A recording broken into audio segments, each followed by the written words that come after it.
बिस्मिल्लाहिर्रहमानिर्रहीम। शुरू करता हूँ अल्लाह के पाक नाम से जो बहुत बड़ा मेहरबान नहायत रहने वाला है। देखती आंखों और सुनते कानों को अस्सलाम वालेकुम। बहनों, भाइयों, दोस्तों और बुजुर्गों, इस्लामी स्कॉलर सूफिया कराम की इस सिलसिलावार आज की किस्त में हम अहमद बिन अली रफ़ाई की स्वानहियात और इनके मज़ार की तारीख को बयान कर रहे हैं। अहमद बिन अली रफ़ाई एक मुमताज सुन्नी मुसलमान मुबल्लिग, सन्यासी, सूफियाने फ़िक़्ह और आलम दीन रजब के कमरी महीने के पहले निसफ में तकरीबन 1106 ईस्वी में इराक के शहर अल-वसिया के हसनैन इलाके में पैदा हुए। वो रफ़ाई हुक्म के बानी के तौर पर मशहूर है, एक सूफी रास्ता जिसने अरब मशरकी वस्ता में बेपनाह मकबूलियत हासिल की और बाद में तुर्की, बल्कान और जनूबी एशिया जैसे खित्तों तक फैल गई।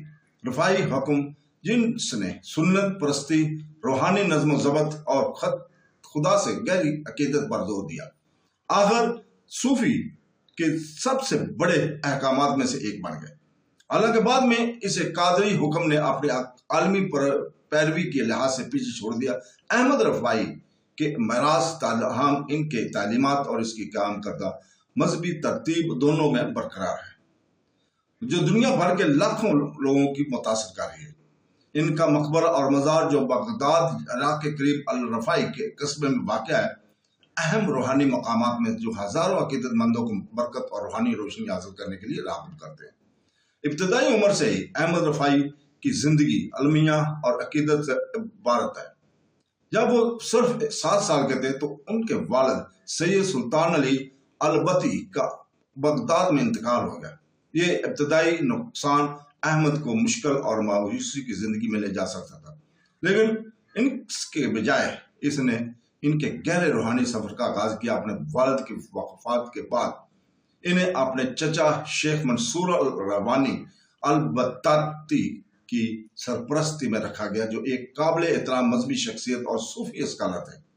शेख मंसूर अहमद की रूहानी मुर्शिद और रहनुमा बन गए, जिसने इनमें तस्वीर के गहरे असूलों को जन्म दिया, बशमूल सुनते, मशकी, मराकबा और खालिस दिल की आबियारी पर, जो मुकम्मल तौर पर खुदा के लिए वक्फ है।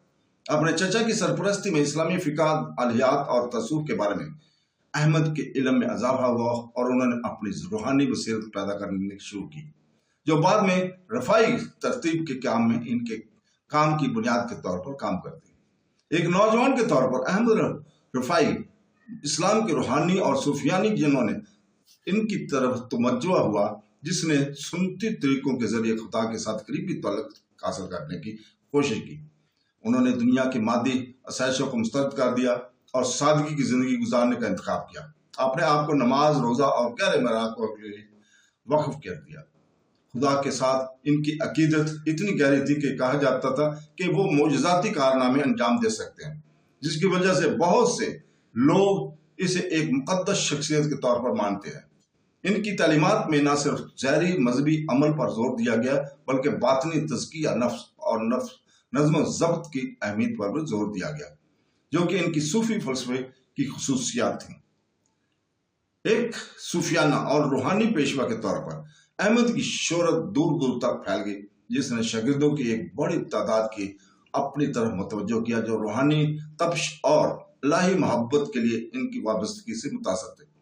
अहमद रफ़ाई की तालीमात का एक अहम पहलू तौहीद, खुदा की वाहदानियत की अहमियत और खुदा के लिए गहरी खैर मुतनज़्ज़ल मोहब्बत पर इनका जोर था, जिसके बारे में इनका ख्याल है हर मोमिन की जिंदगी का मरकजी मरकज यही होना चाहिए। इनके आज़ी की जिंदगी की वकालत का जहाँ कोई शख्स मुकम्मल तौर पर इबादत और दूसरों की खिदमत पर तवज्जो दे सकता है और मादी दुनिया के खलफशात और ख्वाहिशात से खुद को अलग करने की कोशिश कर सकता है, खुदा के लिए शिद्दत अकीदत के साथ साथ अंदरूनी पाकीज़गी और रूहानी बीमारी पर बेदारी पर भी जोर दे।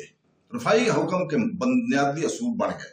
ये तरतीब बजाते खुद सुन्नत परस्ती की सख्त असूलों और इस ख्याल के गिर्द तजमीर की गई थी जिनके मोमिन का हतमी मकसद खुदा की मर्जी के सामने मुकम्मल तौर पर सर तस्लीम कम करना और तकबर, अना और दुनियावी वास्तवियों से पाक जिंदगी गुजारना है। ताम तसूब में अहमद रफ़ाई की शराफतें इनकी तालीमात से बालातर थी। उन्होंने रफ़ाई आर्डर का منظم کرنے اور اسے پورے عرب مشرق وسطی میں پھیلانے میں اہم کردار ادا کیا۔ ان کے پیروکار جنہیں رفاعی صوفیوں کے نام سے جانا جاتا ہے، اپنے روایتی روحانی عقیدت اور انکساری اور عاجزی کے صوفی اصولوں پر سختی سے کاربند عمل کرنے کے لیے مشہور ہوئے۔ انہوں نے ایسی رسومات کی مشق کی جن میں مراقبہ، دعا اور مخصوص دعاؤں کا نعرہ شامل تھا۔ یہ سب کو اللہ کے قریب آنے اور ایک پاک دل پیدا کرنے میں مدد کرنے کے لیے ڈیزائن کیا گیا تھا۔ رفاعی حکم مشرقی وسطی، شمالی افریقہ اور ایشیا کے کچھ حصوں میں پیروکاروں کے ساتھ اپنے وقت کے سب سے زیادہ بااثر صوفی حکموں میں سے ایک بن گئے۔ اگرچہ قادری حکم آخرکار عالمی اثر و رسوخ کے لحاظ سے اس سے الگ نکل گیا، رفاعی حکم تصوف اور اسلامی روحانیت کی دنیا میں ایک اہم قوت رہا۔ احمد رفاعی کا مقبرہ اور مزار جو بغداد کے قریب الرفاعی قصبے میں واقع ہے، عراق میں سب سے زیادہ قابل احترام مذہبی مقامات میں سے ایک ہے۔ 1182 عیسوی میں ان کی وفات کے بعد احمد رفاعی کے پیروکاروں نے ان کے احترام اور ان کی یاد کو محفوظ رکھنے کے لیے ایک مزار تعمیر کیا۔ یہ مزار روحانی برکتوں اور رہنمائی کی متلاشی افراد کے لیے زیارت گاہ بن گیا ہے۔ دنیا بھر سے ہزاروں کی تعداد میں عقیدت مند سنت کو خراج پیش کرنے اور ان کی تعلیمات پر غور کرنے کے لیے اس جگہ کا دورہ کرتے ہیں۔ ان کا مقبرے کی ارد گرد تعمیر کردہ مسجد کو رفاعی مسجد کے نام سے جانا جاتا ہے اور یہ خطے میں رفاعی حکم کی مسلسل موجودگی کی علامت بنی ہوئی ہے۔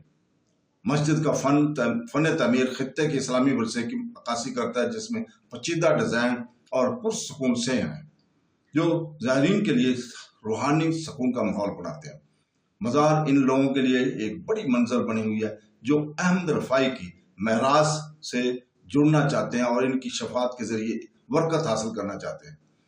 احمد بن علی رفاعی کی زندگی اور تعلیمات نے تصوف کی ترقی اور وسیع تر اسلامی روایت پر گہرا اثر ڈالا ہے۔ رفاعی حکم کے بانی کے طور پر انہوں نے تصوف، عقیدت اور اندرونی روحانی پاکیزگی کی اہمیت پر زور دے کر اسلامی تصوف کی سمت کو تشکیل دینے میں مدد کی۔ ان کے پیروکاروں نے رفاعی حکم کے ذریعے ان کی تعلیمات کو عرب دنیا میں پھیلایا اور اس کا اثر ترکی، بلکان اور جنوبی ایشیا میں محسوس ہوتا رہا۔ آج الرفاعی قصبے میں ان کا مقبرہ اور مزار ایک اہم زیارت گاہ بنی ہوئی ہے اور آج کی تعلیمات ان بے شمار لوگوں کو متاثر کرتی ہے اور جو خدا کے ساتھ اپنا تعلق گہرا کرنے اور عاجزی، عقیدت اور روحانی نظم و ضبط کی زندگی گزارنے کی کوشش کرتے ہیں۔ تو دوستو، اس کے ساتھ ہی ہم آپ سے اجازت چاہتے ہیں۔ کل تک کے لیے، کل انشاءاللہ تعالی ہم اسی وقت شاہ رکن عالم کی سیرت اور ان کے مزار کی تاریخ کو بیان کریں گے۔ تو دوستو، کل تک کے لیے اجازت، اللہ حافظ۔